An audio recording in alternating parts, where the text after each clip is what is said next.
en Juan capítulo 12, versículo 26. Si alguno me sirve, sígame, y donde yo estuviere, allí también estará mi servidor. Si alguno me sirviere, mi Padre le honrará. Amén. Mira lo que dice el Señor. Si alguno me sirve, ¿cuántos sirven al Señor? Amén. Sígame. Y cuando Jesús dice sígame, ¿sí? No era como la visión de los apóstoles, ¿sí? Unos peleaban por ser el ministro de defensa, ¿verdad? Por ahí Pedro le cortó la oreja a uno. Otro quería ser el ministro de las aduanas, ¿verdad? Mateo, ¿sí? Judas quería ser el ministro de finanzas. Juan quería ser ministro de gobierno. Y cuando dice sígame, ellos pensaban a ese reino terrenal que ellos imaginaban y que los judíos esperaban. Pero cuando Jesús dice sígame, Él iba a la cruz. Amén. Y por eso dice en otro texto, si alguno quiere venir en pos de mí, niéguese a sí mismo, tome su cruz y sígame. Está diciendo, si tú me sirves, tienes que estar dispuesto a seguirme incluso a la cruz. Muchos queremos servir al Señor, pero en la comodidad, en la fama, en el estatus, pero no en la cruz. Amén. ¿Cuántos misioneros entregan sus vidas por predicar a Jesucristo? Y son maltratados, ultrajados, perseguidos. Eso cuando Jesús dice, sígame. Si alguno me sirve, sígame. Y donde yo estuviere, allí también estará mi servidor. ¿Amén? ¿Y dónde está Jesús? Está a la diestra de Dios. ¿Sí? Sobre todo principado y potestad y señorío y sobre todo nombre que se nombra. ¿Cuánto le dan un aplauso a Jesús? Y Él dijo, yo he designado tronos, así como el Padre, ¿sí? Para que ustedes también estén conmigo en mi trono. Y por eso dice, si alguno me sirviere, mi Padre le honrará.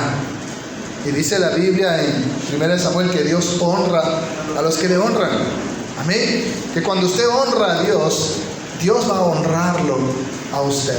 ¿Sí? Cuando usted sirve al Señor, va a tener un lugar de privilegio, un lugar de honor. Cuando usted es un servidor de Jesucristo. Amén. Y estaba mirando un versículo en Primera de Reyes. Vamos a irnos rapidito por allá, solo un momento. En el Antiguo Testamento. Primera de Reyes. Amén. Capítulo 10.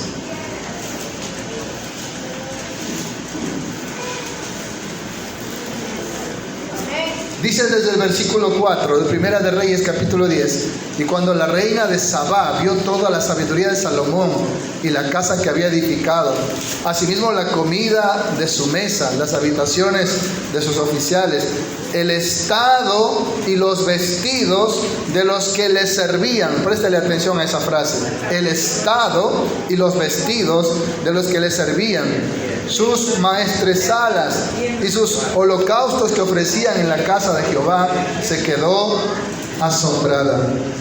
Y dijo al rey, verdad es lo que oí en mi tierra de tus cosas y de tu sabiduría, pero yo no lo creía hasta que he venido y mis ojos han visto que ni aún se me dijo la mitad. Es mayor tu sabiduría y bien que la fama que yo había oído. Bienaventurados tus hombres. ¿Qué más dicen? Dichosos estos tus siervos que están continuamente delante de ti y oyen tu sabiduría. Jehová tu Dios sea bendito, etcétera, etcétera. Ella vio cómo estaban vestidos, ¿sí? El estado de sus sirvientes, vestidos de gala para estar frente al rey. Ella vio que ellos comían de la mesa del rey también. Pero por sobre todo, ¿sí? Ellos no tenían que hacer como la reina de Sabá, viajar desde tan lejos, ¿sí? Ellos estaban ahí escuchando la sabiduría de Salomón de primera mano. Y por eso le dice, bienaventurados tus sirvientes, dichosos. Amén. Y Jesús dijo eso a los judíos, ¿sí? La reina de Sabá se levantará y los va a juzgar a ustedes, porque ella viajó desde tan lejos para oír la sabiduría de Salomón. Y ustedes me tienen aquí, alguien mayor que Salomón. Estaba el Mesías entre ellos, pero no lo escucharon. Y por eso dice, ella los juzgará a ustedes. Amén. Pero volviendo al punto de los sirvientes, ¿sí? Miren, ella le dice, dichosos tus sirvientes, bienaventurados tus sirvientes, están vestidos de gala, comen de lo mejor y escuchan de primera mano tu sabiduría. Y si usted lo mira hacia la iglesia, los siervos del Señor, ¿sí? La Biblia dice que nosotros estamos vestidos del Señor Jesucristo. ¿Y quién es Jesucristo? Rey de reyes, Señor de señores. Por lo tanto, usted está vestido con trajes reales, aunque usted no lo ve. Amén. Y estamos sentados en lugares celestiales con Cristo Jesús, dice Efesios. Amén. Y estamos siempre en la presencia del Señor, como estaban estos sirvientes. Y comemos de los manjares de la palabra de Dios. Aleluya. Por acá lo entendió. Y escuchamos de primera mano la sabiduría de Dios. Hay países donde nunca han escuchado la palabra Jesús. Hay gente que nunca ha tenido una Biblia en su mano ni ha podido escuchar el bendito evangelio. Sin embargo, nosotros, miren cuántos privilegios tenemos, porque hemos decidido seguir a Cristo, porque hemos decidido servir a Jesucristo. Amén. Así que siéntase como aquellos servidores o sirvientes del rey Salomón. Nosotros somos servidores o sirvientes del Rey de Reyes y Señor de Señores. ¡Qué privilegio! ¡Qué dicha! ¡Qué bienaventuranza! Amén. Por lo tanto, jamás se sienta menos o diga, ay, hoy día no tengo ropa para ir a la iglesia, voy con la misma ropa viejita. Así es como usted se ve por fuera, pero por dentro estamos revestidos del Señor Jesucristo.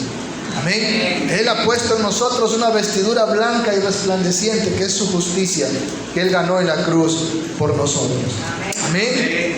Entonces, hermanos, pero usted podrá tener una persona que sea un servidor o un sirviente, pero que no haga nada. Si no sirve, no es siervo, no es servidor. Amén. Si usted contrata a un sirviente, a un servidor, lo contrata para que sirva. Pero ¿qué pasa si no sirve? ¿Sí? ¿No está cumpliendo su función? Y amados hermanos, según la Biblia, toda persona que ha reconocido a Jesucristo como su Señor y Salvador es un servidor de Jesucristo. Amén. Quiero que me acompañe a 1 Corintios capítulo 7. Hay un versículo ahí que, si usted no lo ha comprendido, no está en nada. Decían antes, si no estás en porta, no estás en nada, ¿verdad? 1 Corintios capítulo 7. Dice el versículo 20: cada uno en el estado en que fue llamado a la salvación, en él se quede. Amén. Fuisteis llamados siendo esclavo, no te preocupes por eso, pero también si puedes hacerte libre, procúralo más, porque el que en el Señor fue llamado siendo esclavo, liberto es en el Señor. Amén. Asimismo, el que fue llamado siendo libre, ¿qué es? Esclavo de Cristo. Esclavo de Cristo. Si usted en aquella época, ¿verdad?, fueron llamados en la condición de esclavos. ¿Se acuerdan de Onésimo? Era esclavo, ¿sí? ¿Se acuerdan de Filemón? ¿Sí?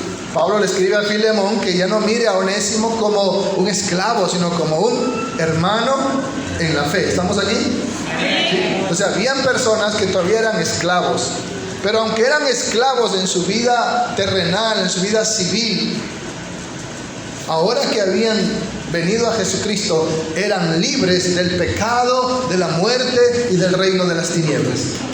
Amén.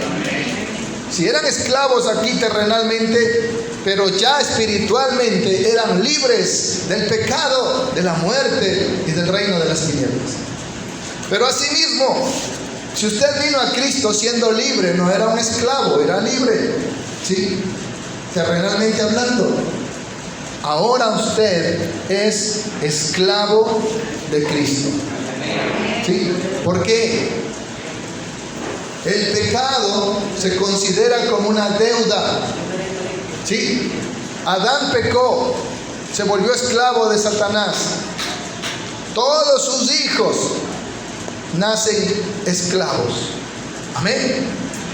¿Sí? ¿Cuántos aquí descienden del mono? Si usted desciende del mono, no tiene problema con Adán. Pero si usted desciende de Adán, usted es esclavo. Y por eso vino Jesucristo a redimir. ¿Y qué significa redimir? Comprar un esclavo. La palabra redimir, la palabra redención, tiene que ver con comprar a un esclavo.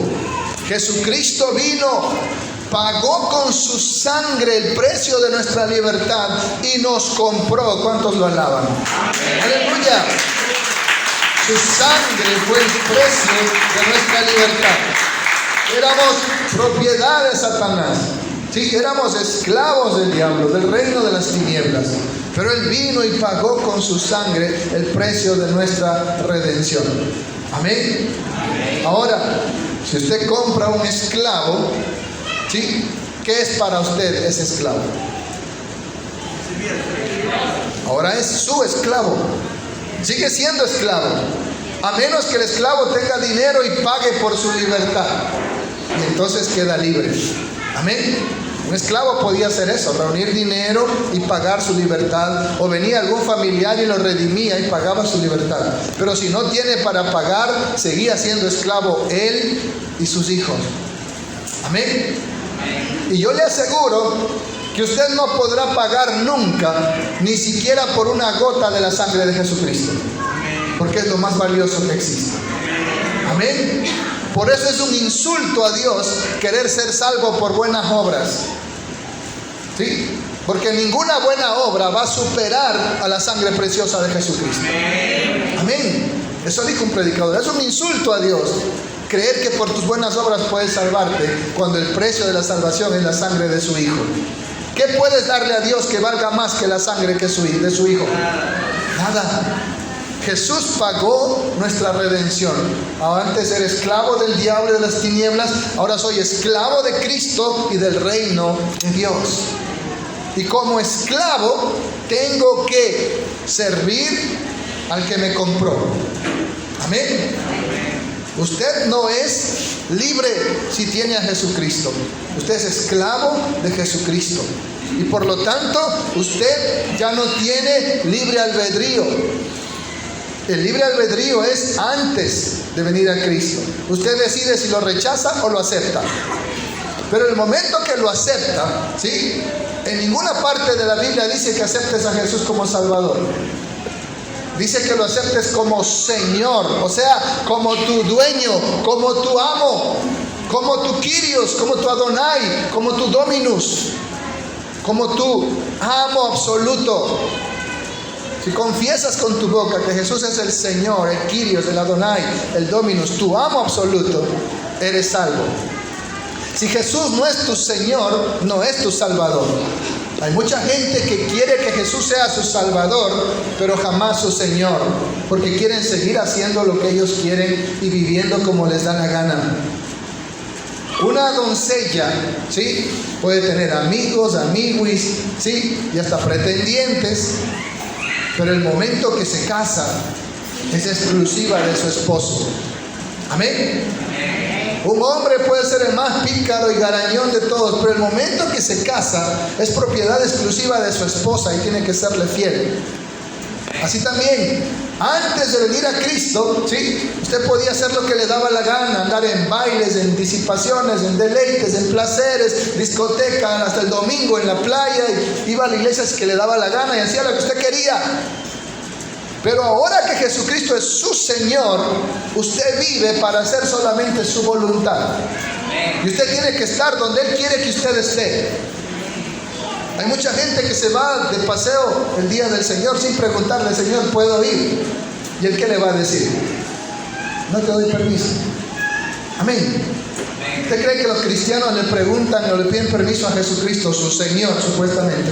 para ir a un estadio donde la gente maldice, blasfema, lanzan basura y cuánta cosa más escuchan y entristecen al Espíritu Santo. Cuando Jesús es tu Señor, ¿sí?, tú le rindes cuentas a Él. Le pides permiso hasta para irte a la esquina, porque Él es tu dueño absoluto. Amén. Uno como esposo, ¿sí?, no es que es mandarina, ¿verdad?, pero le rinde cuentas a la esposa. ¿Sí? Celular, ella tiene que ver qué hay en mi celular, ¿sí? Y aún cuando tengo que ir a alguna parte, debo comunicarle a mi esposa. Y viceversa, a la esposa al esposo. Y si el esposo se opone a que ella vaya a algún lugar, ella tiene que respetar eso. Y si la esposa se opone a que usted vaya a algún lugar, usted debe respetar eso, porque nos debemos del uno al otro, en mutuo, dice, sometimiento. Pero ¿cuánto nos sometemos a Jesús como Señor? Amén. ¿Cuánto le obedecemos? ¿Cuánto le respetamos? Dice en el libro de Romanos que la gente no tomó en cuenta a Dios y por eso Dios los abandonó a la maldad de sus corazones. ¿Usted toma en cuenta a Jesucristo en su vida, en sus decisiones, en sus acciones? ¿O usted hace lo que usted quiere y cuando las cosas le salen mal, usted quiere que Jesús le ayude? Como dijo un blasfemo el día de ayer, Dios no es bueno, no ha hecho nada por mí. ¿Sí? ¿Y qué ha hecho Él por Dios? ¿Cuánto le adora? ¿Cuánto le da gracias? Si Dios no fuera bueno, o sea, si yo fuera Dios, ese ratito le cortaba el oxígeno nada más. ¿Y qué pasaba? ¿Qué pasa si el Señor le corta el oxígeno nada más? Ahí queda desplomado. Solo le detengo el corazón nomás y ahí queda desplomado. Pero por eso dice la Biblia, dice el necio, en su corazón no hay Dios. Hay que ser un necio para negar a Dios. Y sabe, hay unas traducciones que el sinónimo de necio es estúpido. Imagínense, es una estupidez, ¿sí?, negar la existencia de Dios. Amén. Queremos que Dios sea bueno con nosotros y nos dé lo que nosotros queremos, pero ¿qué hacemos nosotros por Él? Y claro que Dios es bueno. Hace que salga el sol sobre buenos y malos y llueva sobre justos e injustos. Y nos bendice a todos. Y Él es el que nos da la vida. Y Él puede quitárnosla en cualquier momento. Él es el dueño de todo. Amados hermanos, si usted no ha entendido el señorío de Cristo en su vida, ¿en qué habrá creído usted? Amén. Jesús es nuestro Señor. Y cuando Él es mi Señor, también me salva, también es mi Salvador. Como yo soy de su propiedad, Él no va a dejar que el diablo me destruya o me estropee. Sí, porque le costó un precio muy alto. ¿Cuántos lo creen? Mira el que está a su lado. Tú fuiste comprado por un precio muy alto. Y por eso somos preciosos para Él, valiosos para Él, importantes para Él, y nos guarda como a la niña de sus ojos. Pero esto del señorío de Cristo Jesús sobre nosotros y de la sumisión que le debemos a Él como esclavos, debe cristalizarse no solo en la obediencia, en el sometimiento, sino en algo más, hermanos, en el servicio a Dios. ¿Sí? Porque el esclavo está hecho para eso, para servir a su amo. Y usted va a decir, no, yo soy cristiano, yo todo bonito, yo con el Señor todo bien, me bendice, pero ¿estás sirviendo a tu amo? Si no estás sirviendo a tu amo, o dos cosas, o estás en rebeldía, o Él no es tu amo, o Él no es el Señor de tu vida. Amén. ¿Sí? La hermana Katy no va a mi casa a hacerme el almuerzo, ¿sí? No tiene por qué, pero tiene que hacer el almuerzo a su esposo, es su obligación, ¿sí? Le debe hacer ese almuerzo a su esposo. Amén. Usted sirve a su amo, a su Señor o a alguien con quien usted tiene un compromiso. Por eso es importante entender, hermanos, que si soy esclavo de Jesucristo, tengo que servir al Señor. Amén. Y muchos cristianos nos servimos a nosotros mismos y estamos más preocupados porque haya dinero para el internet, para los zapatos nuevos, para que en la casa esté todo bien, pero ni por aquí, como dice un versículo, no hay Dios en ninguno de sus pensamientos. ¿Qué tengo que hacer por el Señor? ¿Qué estoy haciendo por el Señor? Por eso el llamado y el desafío en esta mañana es que usted tenga claro si está sirviendo o no al Señor. porque Él es primero. Vamos a ver en Lucas capítulo 17, cuál es el lugar que tiene el Señor en nuestra vida como siervos, como servidores. Amén. Qué importante es esto del servicio. Lucas capítulo 17, en el versículo 7 dice: ¿quién de vosotros, teniendo un siervo que ara o apacienta ganado, al volver él del campo, luego le dice: pasa, siéntate a la mesa? Es una pregunta retórica, ¿verdad? No le dice más bien: prepárame la cena, cíñete y sírveme hasta que haya comido y bebido, y después de esto come y bebe tú. ¿Acaso da gracias al siervo porque hizo lo que se le había mandado? Pienso que no. Así también vosotros, cuando hayáis hecho todo lo que os ha sido ordenado, decid: siervos inútiles somos, pues lo que debíamos hacer, hicimos. Amén. ¿Estamos aquí? Amén. Miren esas preguntas retóricas que hace el Señor, que ahí mismo está la respuesta, ¿verdad? ¿Quién de ustedes, teniendo un servidor, un empleado, un siervo, un esclavo, que ara o apacienta el ganado, al volver del campo, luego le dice: pasa, siéntate a la mesa? En otras palabras, usted le sirve a su esclavo. ¿Sí? Y es lo que hacemos nosotros con Jesús, que Él nos sirva a nosotros. Dice, no le dice más bien: prepárame la cena, cíñete, sírveme hasta que haya comido y bebido, y después de esto come y bebe tú. ¿Quién está primero en la atención? El amo. Primero me atiendes a mí, después tienes tiempo para ti. Pero ¿qué hacemos nosotros? Primero nos atendemos nosotros, y si nos sobra tiempo, podemos hacer algo para el Señor. Amén. No tengo tiempo para ir a la iglesia porque el domingo es cuando más plata gano. No tengo tiempo porque tengo los deberes y tengo que estar conectado y la universidad, de que el pastor no me va a dar la plata para eso. No tengo tiempo para Jesús, cuando Él es el primero que tiene que ser atendido. Después que usted ya atendió a Cristo, ahí usted tiene chance para comer o prepararse algo. Si no, incluso hasta tiene que estar sin comer si es necesario. Amén. No es que por hacer el almuerzo, que llegué tarde a la iglesia, haga el almuerzo cuando regrese. Pero es que los guambras se mueren de hambre, pues que aguanten ayuno ahí hasta que esté la comida. Pero usted primero le sirve a su Señor. Y eso no es legalismo. Es lo que está diciendo aquí la Escritura.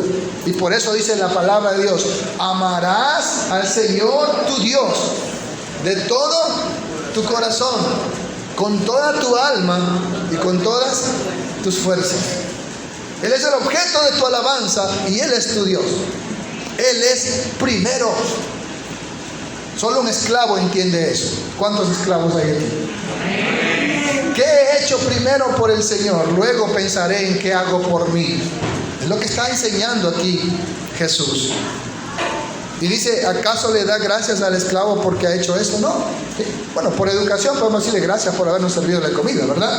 Pero no es que le debe esa gratitud. Amén. Porque el otro está obligado a hacer lo que hace porque es el esclavo o el sirviente. Amén. Imagínese que usted pague una empleada, le pague $500 o $600, ¿sí? Y llega tarde y usted ya hizo el almuerzo y todavía se sienta que usted le sirve el almuerzo. ¿Usted qué va a decir? Yo te descuento el día, ¿sí? O mejor regrésate, ¿sí? Y aparte de eso, come y luego dice: me voy nomás, y le deja los platos sucios. ¿Usted qué hace? ¿Sí? No me llamen, nosotros lo llamamos, ¿verdad? No vuelvas más. Amados hermanos, usted tiene que primero servir al Señor y luego servirse a usted mismo. Amén. Pero ¿qué hacemos nosotros? Primero nos servimos a nosotros mismos y encima queremos que Cristo nos sirva a nosotros. Como dijo aquel hombre: ¿qué ha hecho por mi Dios? ¿Sí? Señor, estoy enfermo, sáname. Como esas ovejas, ¿verdad? Dame, ayúdame, sáname. ¿Y qué hacemos por el Señor? Como ese precioso himno: mi vida di por ti. ¿Qué has hecho tú por mí? Amén. Primero es Dios. Segundo es Dios. Y tercero es Dios. Y si le sobra tiempo, ahí recién para usted. Amén. ¿Estamos aquí? Qué importante es entender el lugar que el Señor ocupa en nuestra vida y el lugar que nosotros ocupamos. ¿Cuál es nuestra posición? Somos esclavos de Cristo. Desde luego que hay algo hermoso ahí que complementa, ¿sí? Abraham iba a dejar al Damaseno Eliezer todas sus posesiones porque no tenía hijo, así que el esclavo iba a ser el heredero, ¿sí? Pero había muchos esclavos, muchos amos que adoptaban como hijos a los esclavos, y eso fue lo que hizo Dios con nosotros, ¿sí? En Efesios 1:5 dice que hemos sido adoptados hijos de Dios en Cristo Jesús. Dale un aplauso al Señor, aleluya. Somos esclavos, pero Él nos ha adoptado como sus hijos. Pero mientras estemos en este mundo, somos esclavos y tenemos que cumplir esa función. Amén. Somos libres en cuanto al mundo, al pecado, al diablo, a la muerte, pero somos esclavos de Jesucristo. Hemos sido llamados a servir. Amén. Qué importante es entender esto. Cuando hablamos de servir, hermanos, una palabra que podemos usar para hablar del servicio, de que se cristalice el servicio en nuestras vidas, es los frutos. Dar fruto. Y en Juan capítulo 15 se nos dice eso, acerca de para qué fuimos rescatados, para qué fuimos redimidos, para qué vinimos a los pies de Jesucristo. Juan capítulo 15 dice: yo soy la vid verdadera y mi Padre es el labrador. Todo pámpano, ojo, que en mí no lleva fruto, lo quitará. Y todo aquel que lleva fruto, lo limpiará para que lleve más fruto. Y a vosotros estáis limpios por la palabra que os he hablado. Permanezcan en mí y yo en vosotros. Como el pámpano no puede llevar fruto por sí mismo si no permanece en la vid, así tampoco vosotros si no permanecéis en mí. Yo soy la vid, vosotros los pámpanos. El que permanece en mí, yo en él, este lleva mucho fruto, porque separados de mí, nada podéis. Una persona que está sirviendo al Señor es una persona que está dando fruto. Si usted no está dando fruto, entonces usted está separado de Cristo, arrancado de Cristo. Tal vez está siguiendo una religión, pero no una comunión íntima con el Señor como la vid y los pámpanos. Amén. Tal vez usted ha sido desgajado. Dice: el que en mí no permanece será echado fuera como pámpano y se secará, y los recogen y los echan en el fuego y arden. Ese es el destino para el que no permanece en Cristo. Y si usted no permanece en Cristo, desde luego no va a haber fruto en su vida. Si permanecéis en mí y mis palabras permanecen en vosotros, pedid todo lo que queréis y os será hecho. En esto es glorificado mi Padre, en que llevéis mucho fruto y seáis así mis discípulos. Cuando usted sirve al Señor, usted está dando fruto, entonces usted es un discípulo de Jesús, y en eso es glorificado el Padre. Amén. Quiero que nos saltemos al versículo 16. No me elegisteis vosotros a mí, sino que yo os elegí a vosotros, y os he puesto para que vayáis y calentéis las sillas en la iglesia. Y llevéis fruto, dice. Y vuestro fruto, no de un mes, no de 2 meses, permanezca, para que todo lo que pidieseis al Padre en mi nombre, Él os lo dé. Amén. ¿Para qué nos salvó el Señor? ¿Para qué nos llamó? Para dar fruto. Amén. Y el fruto se evidencia en eso, cuando usted está sirviendo al Señor. Por eso decía en Lucas: cuando hagas todo lo que se te ha ordenado, di: siervo inútil soy. Cuando usted alaba al Señor, se nos ordena que todo lo que respire alabe a Jehová. No ha hecho nada de más. Usted fue creado para alabar al Señor. Cuando usted sale a evangelizar, no ha hecho nada de más, ha hecho lo que se le ha ordenado hacer. Y si no lo está haciendo, usted está en problemas. Cuando usted sale a discipular, no ha hecho nada de más, está haciendo lo que se le ordenó hacer. Cuando usted se congrega a la coinonía, ¿sí?, a la comunión de los santos, no ha hecho nada de más. El Espíritu Santo inspiró ese versículo, no dejar de congregarse como algunos tienen por costumbre. Amén. Y cuando usted sirve en la obra del Señor, no ha hecho nada de más, se le ha ordenado a servir al Señor. Así que somos siervos inútiles. Nadie hemos hecho algo que sea más espectacular, ¿sí? Así que cuando usted haga todo lo que la palabra de Dios nos manda hacer, a servir al Señor, hay que decir, somos siervos inútiles. Amén. Yo no puedo decir, yo soy el gran pastor, el gran predicador. No, soy un siervo inútil. Estoy haciendo, y a medias a veces, lo que se me ha ordenado hacer. Así que soy menos que un siervo inútil. Amén. Nadie puede jactarse de lo que hace, ni de lo que tiene. Como dice la Escritura, nuestra competencia viene del Señor. ¿Sí? Sin el Señor somos incompetentes. Nuestra competencia viene del Señor. A Él sea toda la gloria. Denle un aplauso a Jesucristo. Gloria a Dios.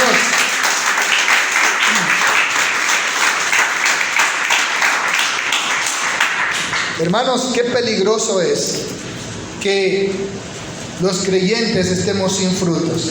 En Lucas capítulo 13, el Señor contó una parábola y quiero que le presten mucha atención. Ahí va a llegar el mensaje. Lucas capítulo 13, versículo 6, Jesús cuenta una parábola. Dijo también esta parábola: tenía un hombre una higuera plantada en su viña y vino a buscar fruto en ella y no lo halló. Y dijo al viñador: he aquí, hace 3 años que vengo a buscar fruto en esta higuera y no la hallo. Córtala. ¿Para qué inutiliza también la tierra? Él entonces respondiendo le dijo: Señor, déjala todavía este año, hasta que yo cabe alrededor de ella y la abone. Y si diere fruto, bien, y si no, la cortarás después. Amén. Miren esta parábola. ¿Sí? El viñador dice: 3 años vengo buscando fruto en esta viña y no hay fruto. Está siendo inútil la tierra, mejor córtala. ¿Para qué sirve, verdad? Inutiliza la tierra. Pero alguien intercede ahí, ¿verdad? ¿Sí? El viñador, el esclavo, el servidor, el sirviente, el que cuidaba el viñedo. Y le dice: Señor, déjala todavía este año, hasta que yo cabe alrededor de ella y la abone. Amados hermanos, si el dueño de la viña viniera hoy a esta viña, ¿encontraría fruto en su vida? Amén. O diría: ¿para qué está Gary ahí? Inutiliza la silla. ¿Sí? No, se lo va a cortar, un COVID y me lo llevo. ¿Sí? ¿Encontraría fruto el Señor en nosotros si viniera hoy? ¿Sería esta una viña estéril o sería una viña con abundante fruto? Como la que encontraron los espías que mandó Moisés, ¿verdad? Así que vinieron cargando unos racimos entre 2 de los frutos que tenían. ¿Qué encontraría el Señor en nosotros? ¿Una viña estéril o una viña que da abundante fruto? Yo le dejo que usted reflexione en eso. Pero miren lo que dice el Señor: córtala. Y eso dice también en el libro de Apocalipsis, algo muy parecido. Apocalipsis capítulo 2, hablando de una de las iglesias, ¿sí? La iglesia de Éfeso. Dice Apocalipsis 2:4: pero tengo contra ti que has dejado tu primer amor. Recuerda, por tanto, de dónde has caído y arrepiéntete y haz las primeras obras, pues si no, vendré pronto a ti y quitaré tu candelero de su lugar si no te hubieres arrepentido. ¿Qué está diciendo? Según la Escritura, Juan ve los 7 candeleros delante de Dios, ¿verdad? Dice que eso representa las 7 iglesias. Ya que dice que una de las iglesias, ese candelero, el Señor lo va a quitar si no se arrepienten, si no vuelven a su primer amor y hacen las primeras obras. ¿Sí? Lo mismo que la viña, si sigue siendo estéril, la voy a cortar. ¿Para qué inutiliza la tierra? En muchos países, muchas iglesias se volvieron estériles, frías, y el Señor las cortó, y hoy son grandes museos en Europa, en otros países. Iglesias que eran mega iglesias, hoy son museos, fueron cortados ese candelero, fue apagado ese candelero de ese lugar, porque se volvieron estériles, porque el Señor no encontró fruto. Amén. Como dijo Juan, frutos dignos de arrepentimiento. No estamos hablando aquí del fruto del Espíritu Santo, eso no lo hace usted, eso lo hace el Señor. Aquí está hablando de frutos que usted tiene que producir. El fruto del Espíritu lo produce el Espíritu: amor, gozo, paz, paciencia, bondad, benignidad, fe, mansedumbre, dominio propio. Pero aquí está hablando de los frutos que usted tiene que producir. Cuando adora, cuando evangeliza, cuando discipula, cuando sirve, cuando intercede, cuando aconseja, cuando visita, cuando hace la obra del Señor. Ese es el fruto que usted tiene que producir para el dueño de la viña. ¿Está conmigo? Amén. Y en este momento, si viniera el Señor, ¿cuánto fruto encontraría en sus manos? Amén. Hermanos, es tiempo de reflexionar, de meditar en esto. Amén.